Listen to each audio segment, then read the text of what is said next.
We just appeared in the kitchen now because we have the potted potter in studio and they gave me this. How cool is it? And it makes a sound as well. Well, we are celebrating going back to school and making some of our tuck shop favorites this morning. And a big favorite of mine is fudge. So we needed to get in the expert this morning, Sam Linsell, and she's going to be making us what happens to be her favorite as well, fudge. Good morning, Sam. How are you? I'm well, thank you. Good, good. Do you like my wand? I absolutely love it. I specifically like the sound that it makes.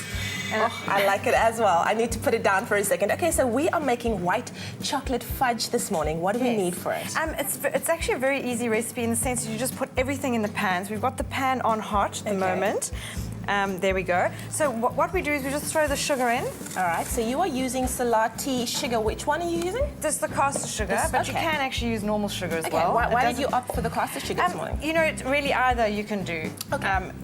Because it's going to cook down. So sugar is sugar. So once it reaches a very high temperature, it doesn't really matter if the level of granularness when in the beginning. Okay. Then you add the white chocolate. So we've got cream and white chocolate. We add a little bit of butter. Some butter. This is not a very buttery recipe as typical fudge because the cream is the fat content that makes up this recipe. Okay. We're adding a little bit of glucose, liquid glucose to the recipe. We need that to help stabilize the sugar. Okay. This prevents sugar crystals from forming later on. Okay.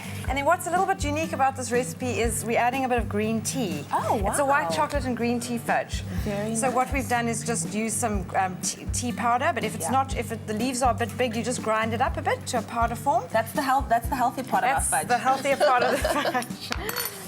I must say, I never had anything like this when I was at school. Did you? You know what? They did sell fudge, but it was something that I gave myself a treat with every Friday only. Yes. But it is a delicious part. You like this as well, right? Yes, I do. But I mean, obviously, sugar is something that we have to be careful of and not eat too much of it. It's a special treat. It is an ideal thing to add to the tuck box in the sense that you make it in advance and it keeps for ages. So you could just put a little square in for the children. And really, it's quite simple. It's a little bit of a painstaking recipe in that you've got to stir for quite some time. That is the only issue with fudge. But really, other than that, that's pretty much our work is done, except for a bit of stirring. Well, while you're busy stirring, if you would like the recipe for our white chocolate fudge with green tea this morning, all you have to do is SMS the word Selati to 33728, and we will send you your Pick and Pay shopping list. And you could be making this very, very quick and easy, and very delicious too, might I add. Also, when you SMS the word Selati, you will automatically be entered into our competition to walk away with a fantastic Selati sugar hamper this morning, so you can make all the fudge that you want. Yeah, so the green tea is a little interesting element, but you can completely leave it out. It's totally not necessary. But I like that. I like the element of the green tea in there. I can't wait to taste it. It kind of gives it a very subtle flavor, not a very strong flavor because it's very, very sweet. So really what you do is you bring this up to the boil and you stir intermittently. And then eventually you'll get to a situation where you've got a fudge that looks a bit like this and it's very, very bubbling and lava-like, which is lovely. The thing to remember when you're making anything with sugar and high temperatures is you just want to dip your finger in and have a good lick, but it's really, really hot and extremely dangerous. And you don't want to sugar burn either. That's not fun.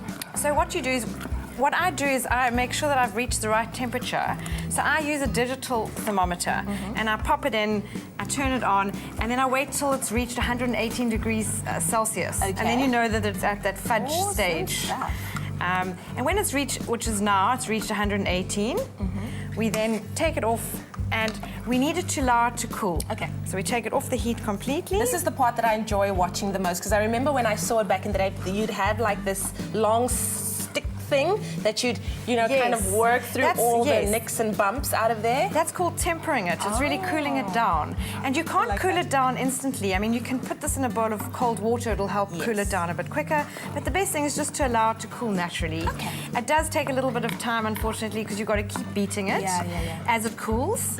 And obviously, if you popped it on a slab, it would go a little bit quicker. And you just keep beating it. And eventually, what will happen is it will just start getting thicker and thicker. And now I have my magic wand, so we are magically going to move over to the finished product. Look at that, we have it there. You would empty that into a tub and let it cool. Okay. And that's really all it is. And then what you get at the end of the day is this, which is lovely. Fudgy goodness. Yeah. You have to do that whenever you see fudge. You have to go, oh. Okay, we're going to practice. Sam and I will practice a bit later.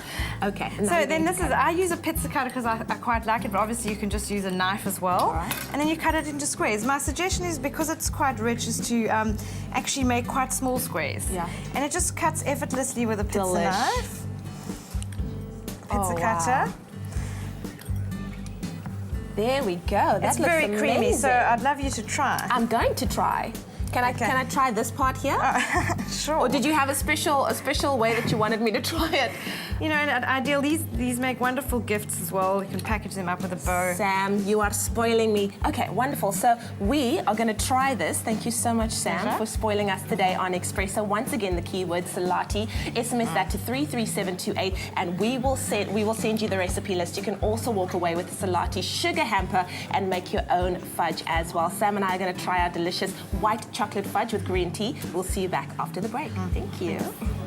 The sweetness lingers longer with Selati and Espresso.